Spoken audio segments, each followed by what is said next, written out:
Ethical Perspectives on the News is produced by the Interreligious Council of Linn County, which is solely responsible for its content.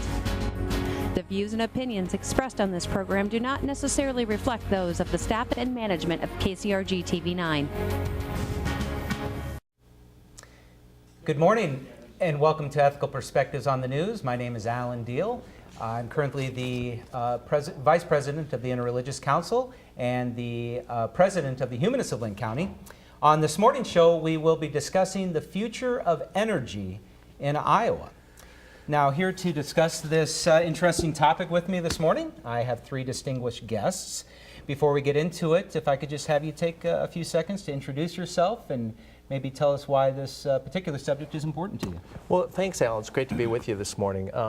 My name's Joe Bolkcom. I'm a member of the Iowa Senate. I live in Iowa City, and I've been in the Senate for a number of years. I'm interested in environmental policy and health policy. I'm especially interested in making sure we do something about climate change, and I think renewable energy and energy efficiency is the path to that. I look forward to talking about that today. Excellent. Thank you, Joe. Hi, Alan. My name is Chris Hoffman. I'm a Vice President for Sales for Moxie Solar, based in North Liberty. We are a company been around for about 12 years down there, and now office locations in 6 states in the country. Probably Iowa's largest solar company and one of the Midwest's largest solar companies. Excellent. Thank you. You're welcome. I'm Rob Hogue. I'm a state senator from Cedar Rapids, and energy is very important, not just for the environment. It's also important for jobs and businesses and farmers and consumers, and really building a prosperous and sustainable future that we all need. Excellent. Well, again, thank you all for coming this morning.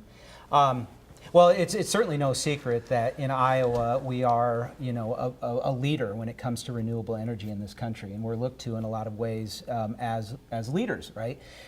Taking a trip up 80 every time I do, I'm amazed at the new wind farms that are going up, and it's just, it kind of makes me proud to be an Iowan. It really does, to know that we're addressing climate change, our energy needs, and protecting the environment. I think that's so important. And so I do want to talk about, what we're doing when it comes to wind, and obviously, Chris, you're with solar and some of the issues around that. But before we get into that, I really want to talk about kind of a local story here, and that is our own nuclear power plant, the Duane Arnold Power Plant, which is scheduled to close here next year and then be fully decommissioned in 5 years. And I was doing a little research on this, and as I mentioned, it is scheduled to close here in the next 5 years. And they actually pointed to an article I read online where they pointed to cheap natural gas and falling renewable generation costs, again, wind and solar, as I mentioned, as the primary reason for its closing. Do you agree that this is the case, and do you see any future for nuclear power in Iowa? And anybody can take that. Well, I'll start with that, Alan. And I think what has happened is that, we know Duane Arnold was built in the early 1970s. Its license had been extended beyond its original 40-year life. And I think what has happened is that the alternatives has just become more economical and less expensive than continuing to operate an aging nuclear power plant. We have had numbers of discussions about ways of trying to keep Duane Arnold open, but I think that's a decision that was made by its owner, Next Year Energy, and its primary customer, which was Alliant Energy, along with the rural electric co-ops. And I think the decision was just it was not going to be open. Our biggest challenge coming out of that as a community is to make sure that we're continuing to find alternative high-paying, good-paying jobs. And that's where being involved in the renewable energy future for our state and our country is really important for us locally, because there are good jobs in those fields, and we've got to continue to promote those. Excellent. Chris or Joe, do you have anything to add to that? Yeah, I think all things being equal, it would have been great to have kept that plant operating. It's a massive investment, great jobs. But as Senator Hogue indicated, in the marketplace, it was just more expensive per kilowatt to keep it going, and it would have had to been subsidized in some way to compete with wind and solar and natural gas. So it's unfortunate that it's closed, but it is what it is. Yeah. No, you had mentioned wind, and I did a little research on it, and it was interesting. You mentioned their parent company, Nextera, that they that actually once it closes, Alliant will instead buy power from 4 wind farms owned by Nextera, which is a and they actually plan on spending $250 million to repower these wind farms, and actually an additional $650 million. Well, actually part of a $650 million package of investments in Iowa renewables. So I mean, this is in some sense, yes, it's sad because we're losing all these jobs, but on the other hand, we're also we're replacing it with renewable energy, clean energy. I think there's something like 15,000 jobs related to wind energy in Iowa alone. So I think it's a great thing. Maybe you have some thoughts on that. Well, a couple points, Alan. First of all, you talked about repowering. Mm-hmm. Why are they repowering? It's because the wind energy technology today is that much better than when some of the early wind farms were being built in Iowa in the early 2000s. The technology is better. So it's not just that it's time to make the change. It's also that the new wind generators are that much better. And with the nuclear power plant, again, we had those discussions about is there a way to keep the plant open, but the reality was it was going to close at some time in the next 10, 15 years. It's now being closed earlier than some people had hoped, and we got to stand up for the workers and make sure people find good paying alternative jobs. But I don't think there's much of a future for nuclear power in this country because of the extraordinary cost when you have other technologies like wind, like solar, like energy efficiency that are so much less expensive and have falling costs rather than increasing costs the way the nuclear industry does. So we've talked a little bit about wind, and I do want to come back to it because it is a big part of the energy production here in Iowa. But with Chris, you on, and there's some issues around solar energy here in Iowa, and so I want to talk a little bit about that. And specifically, there's a couple bills that were introduced, or a bill that was introduced into the Iowa legislature here, House File 669, which basically limits what's called net metering that can be done, that incentivizes homeowners privately to add solar panels to their houses and effectively would destroy the solar industry. There's been precedent in Nevada and other places. I was speaking to my friend John Dooley today, who had recently installed solar panels, I think in the last couple years, and he saw, he's passionate about it, and he certainly is opposed to this bill. But I wonder if somebody could talk about that, the history about that bill, where you see it going, and what you perceive to be the impact on the solar industry, and why you feel like it was a ill-formed bill. Well, I think the intent of the bill, if you were to take a step back, wasn't necessarily to do with solar and renewable energies. It was a bill introduced by a utility company in Iowa with the intent to limit competition. There wasn't language in there necessarily about limiting how much renewable energy could be created. It was going to be making it extremely difficult for a homeowner, a business owner to install solar and make it a viable financial option for them. You mentioned John getting solar on his home. We did his project about 4 years ago. Then Alliant Energy offered to their customers a rebate that paid for part of that project back then. That went away after it was mandated that they kept it in place. Since then, the federal and state tax credits have continued to foster this investment, making these payback periods pretty achievable. 8 years for a homeowner on average. A business, because they can depreciate this, you're looking at a payback of, say, 3 years. What this bill intended to do was to tack on a fee on an annual basis for every new solar customer that would come online to those grids. So what it would effectively do is take a homeowner's payback period from 8 years to 16 years. You take a business's payback from 3 years and you take that out to 7 years. And when you start talking about that, that takes us back to what this was 5 years ago, 10 years ago here in Iowa. And it was a tough conversation talking about the financial incentives about solar back then because it was more expensive. There wasn't as much research and development that had been done yet. But now we're 10 years later. We've done this research, the development, and we've gotten leaner and more efficient as an industry. And that is what the utility companies see coming down the road at them. So this was an attempt to add on a fee to put a stop to that, so homeowners, businesses could no longer adopt this in a financially doable way, and that's really how all of this has been driven. It really is remarkable how much solar energy has come down in cost. You used to talk about $10,000 per kilowatt. Now in some commercial and larger settings, you're looking at it as under $2,000 per kilowatt. Homeowners tend to be a little bit more than that because they're not as big of projects. But it's a remarkable success story. Here's one of the things I think viewers should know. This industry is working not just for the homeowners who are buying it or the business who are buying it, it's working for everybody. We have money being invested, jobs being created. We have over 800 people working in this industry now that really didn't exist 7 or 8 years ago. And that's a success story for Iowans. That's something we should be proud of and we should embrace and do more of. And so the trick is right now, we've got this growing private solar energy industry in the state, which we want to continue to encourage. We also want the utilities to not spend their time attacking it. We want the utilities to embrace it, and several of the utilities are building large solar projects.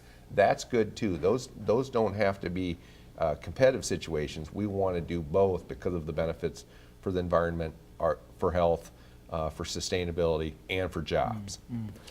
In the last 6 years, Senator Hogue said this has been a success story. It's been a tremendous success story. We've seen enormous investment building on the federal tax credit. Senator Hogue and I worked together closely to pass a state tax credit that builds on the federal credit, that gets the kind of payback that Chris was talking about. But more than 800 jobs, and these jobs are across Iowa. They're in a lot of different places, especially rural Iowa. We've seen more than $200 million in private investment for the investment that taxpayers have put into this. Every county in Iowa has had investment. Every county in Iowa. And the ag investment. Yeah, and the leading county is Washington County, which is one of our rural counties. Yeah. And if I could add on one more thing here, you're talking about tax incentives that the state that these guys were able to work on, which were incredibly valuable.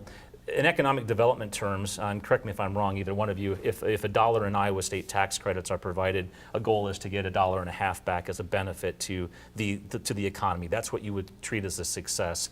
At least that's what I understand. A solar investment, $1 in tax credits in the solar industry is a nearly $4 return to the economy. So these tax credits are not only helping those over 800 jobs right now, but they're also helping those economies where these solar arrays are being constructed. Those are workers employed by companies who are paying benefits, who are putting up for hotels. They're traveling, they're spending money in those communities as well. And since those homeowners and businesses are not spending as much money on electric bills, they're able to use those dollars that they have for their budget on a monthly basis for other uses there in the community. Great point. So I'm wondering, and I'll maybe play a little bit of a devil's advocate here. So I think, this is backed by MidAmerica, that bill, right? I mean, supported certainly by them. And, the counter argument is that, these people that are installing the solar panels, primarily, people, owners of private businesses and private homes, are using their grid, and sometimes, MidAmerica's grid, more so than non-solar, but effectively using it, and that the elimination of these credits or the net metering is just fair in the sense that they're not having to push the additional costs onto the non-solar users. Do you think that that's a valid argument? Is there something wrong with that argument? And I guess I would also couple it with, if we did remove the net metering and these credits or the financial incentive, you would argue, well, the solar in Iowa would go away, and some would argue that maybe that's just the market dictating it, right? And so, what would be your response to that? Well, when it comes to utility regulation, you're not really talking about the market, anyhow. So let's just get that out there. We're talking about these are monopolies. Right. So let's get that out there. But first of all, let's dispel the myth. Solar customers pay the same connection charges that everybody else does, plus they pay the cost of making the connections. So they're paying those costs. They aren't like getting some special deal here. They're paying the costs that everybody else pays, plus they pay the installation costs and make those connections. Every state that has actually spent time to look at this question says that distributed solar generation adds more to the entire grid operation than it takes from it, because it helps to have that robust grid where you have lots of solar generators. Now, if the utilities want to come in and say, well, we need solar in particular places, well, A, they can do that directly themselves if they want to add solar. And I'm pleased to see the utilities finally stepping up and doing more of their own solar development. That's not a bad thing. That's a good thing. And we want them to do that. But the other thing they could do is they could help, they could put it out there and say, yeah, we want private generation in this location because it helps the grid. But overall, on balance, on average, private solar generation helps the grid more than it hurts the grid, and that's been found by every other state that has examined that issue. And the state of Iowa is currently in the process of doing that assessment, the utilities Yeah, board. I did see one exception, I think, to that study about whether it was beneficial or not. But I think the majority of the studies supported that. We have about 4,200 solar systems in Iowa today over the last 6 years that companies like Moxie Solar has installed. More than $200 million in private investment from homeowners, businesses, and farmers. And that new generation is basically paid for by customers, right? That they invest their money, they get this credit to give them a benefit. If we were to ask MidAmerican or Alliant to go out and build $200 million worth of new generation capacity, they get to charge all their customers for it. So they get the benefit of the investment. And get a rate of return. And get a rate of return. So they get the benefit of these 4,200 people that have made decisions to put systems on their homes, businesses, and farms, and they don't have to pay for the capital investment to do it. And the utilities don't want to give any credit to the distributed generators for that investment. And then also on those hot days, when MidAmerican has to go out and buy expensive energy in the middle of August, those solar customers are doing just fine. They don't need that extra power, and it saves the utility money at that point from buying this really expensive power when everybody's asking for it. Yeah. Alan, I want to get back on this solar question. The future of energy. Yep. The future of energy is every building that has access to the sun has solar in it, has solar on it. That's the vision. And if you're in a building that doesn't have the access to the sun, then you have the community solar energy systems to support those people. Yeah. It is a technology that works, and it works for the environment, it works for health, it works for energy, it works for jobs. I know there's definitely, we want them to be more efficient, right? I think there's a race to have more efficient solar panels. I think we're up to something like 20% efficient is the... Nearly, yep. Yeah, nearly 20%, but I know they'd love to increase that for sure, and I think that would end the ability to store the energy, distribute it better, and so on and so forth. So yeah, no, I think it's quite interesting when it comes to, I guess one of my questions would be, you had mentioned we need to have every building with solar on it. I think MidAmerica, I read, by 2021 plans to be able to create 100% of their energy to create enough energy to meet 100% of customer demand. So I guess here's my question, and maybe this is a stupid question, I don't know, but if that's the case, what need would there be for solar energy? And again, I'm just throwing that out there. The need is from a consumer standpoint. And if you think about how this country has been based on independence, and it's not an us versus them thing, it's everybody wants to be a little bit more self-sufficient in what they do on a daily basis. They want to be more fuel efficient with their cars. They want to spend less money on their gas or on their electricity. They want cleaner water. That doesn't have a political divide to it. So, and you also want to be self-reliant. If you can make energy yourself, and that's absolutely happening right now, you have that choice. When you take away that choice and you don't let homeowners put solar on their buildings, then we're relying upon one company, and we're perpetually paying them money that we don't need to be spending money on every single month. As I mentioned, a homeowner is paying this thing off in 8 years. They can do something else with that money. They can become more self-reliant. Our technologies, you've said 4 or 5 things that I will unpack, probably not tonight, but at some point in time. When it comes to the what this bill was going to do wasn't necessarily touching net metering. It's a whole other term. It was just adding on extra costs and extra fees. And what these guys have already mentioned, and you alluded to, and if they're starting this value of solar, that's what needs to be studied in the United States and in Iowa. And it's happening all over the nation. And when you add on the possibility of reducing load, that happens in the middle of August from a utility company. They don't have to go out there and get this energy. A homeowner can make it themselves and sometimes make extra for their neighbors. Right. And that's reducing that demand. If a utility company is making just wind energy 300 miles, 100 miles away, that energy still has to be transmitted across power lines here. And a lot of that energy is lost. Up to 40% of that electricity is lost from transmission to usage. So if you have a solar panel that's sitting on the roof of your home and it has to travel 75 feet down to your meter, you're not losing anything. So there's the efficiency that can be gained by solar, and that's why solar will continue to be and has to be part of the solution for us as we become thinking about energy here in Iowa. And I think why this is important, Senator Hogue made this bold statement that we should have solar on every building that has access to the sun.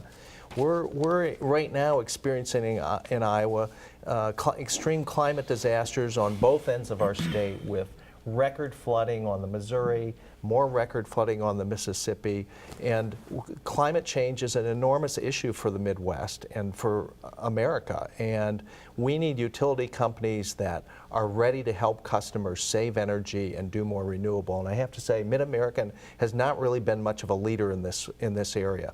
We still get about 45% of our energy from coal in Iowa. MidAmerican is in the top 20 of companies that still relies on coal to supply energy to its customers. We need more progressive leadership from our politicians at the state level, and we need utility companies to stop dragging their feet and making it harder for us to do what obviously needs to be done. Well, but I mean, we're nearly 40% of our energy consumed in Iowa is from wind, almost, I think, 37 to 40%, and certainly we're actually, as a percentage of our overall energy production, we're #1 in the country. So, I mean, I would say that MidAmerica, you know, and I mean, they're the leader, right? I mean, they're the ones driving that. They are the leader. Based on, they've made an enormous investment that's been backed up by federal taxpayers, really important public policy, the production tax credit, and they've made good business decisions for their investors to invest in wind. And that's been good for Iowa, it's been good for jobs, and we should be really happy about that. But we need to do more. They need to do more. We have a crisis on our hands with global warming and the issues to our kids and grandkids, and it's time to get busy with this. So Joe raised the question: what should they do more? What can MidAmerican do and other companies around the country and to invest more in renewable energy? Well, I'm more focused on the policy because I think the utilities respond to policy.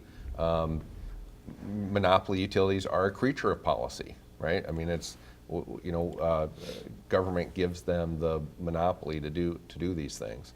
And what the policy should be is moving us towards 100% clean energy, renewable energy future. That's what we need the policy.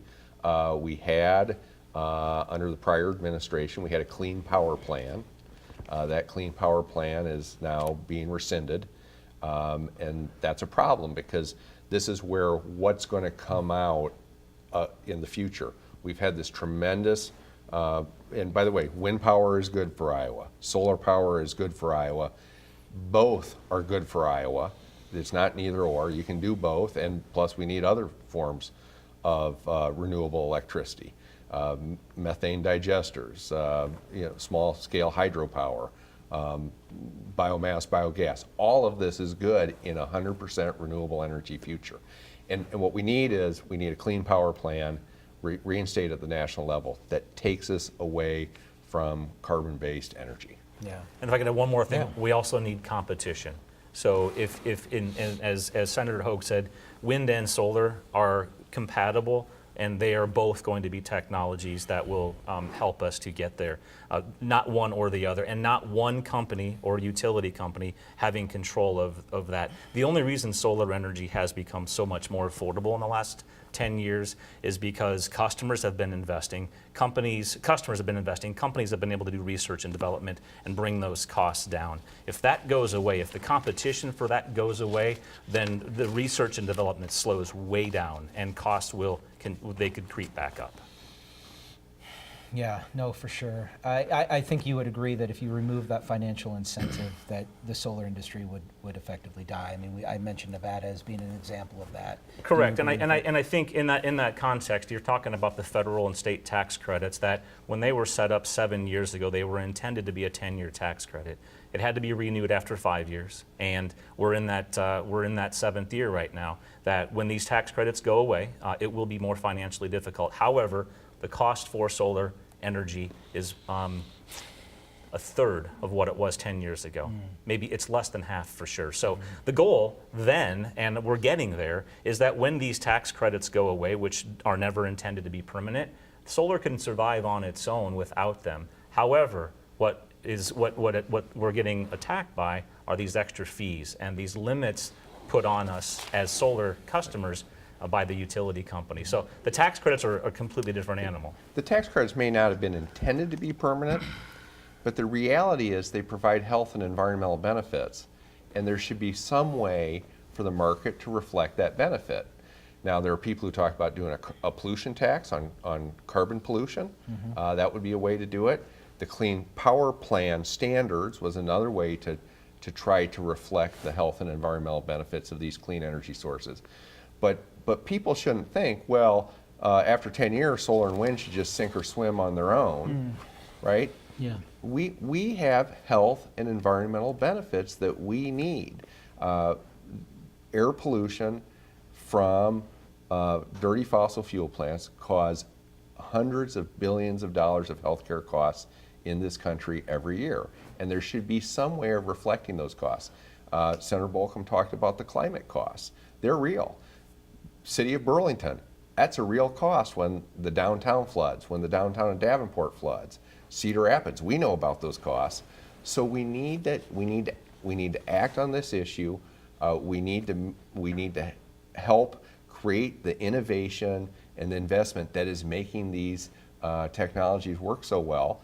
And we can have a 100% clean energy future. And Iowa can be a leader in that. We are a leader in some ways on it.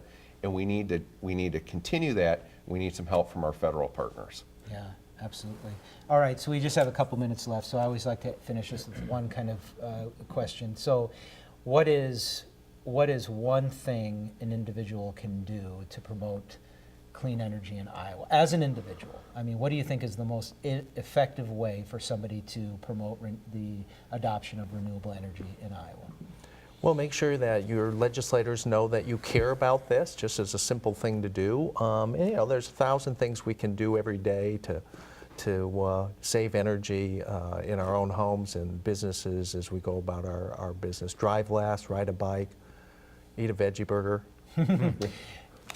I'd say just be inquisitive and ask questions because and talk to policymakers, talk to these guys. If you know them, give them a call. If you know your local representative, talk to them about these things because you may not know the answers, but you've got a lot of questions. Just ask those questions. And I think people feel it's difficult to get into solar or into a renewable, or it's something way too complicated for them to understand, but it's not. And just ask a question and don't be afraid to learn something about that. I think we're all going to benefit by being inquisitive. Yeah, even if you can't, do what you can at home. Even if you can't do it, look at the community organizations you belong to, do it there, and then be sure to participate in our civic life.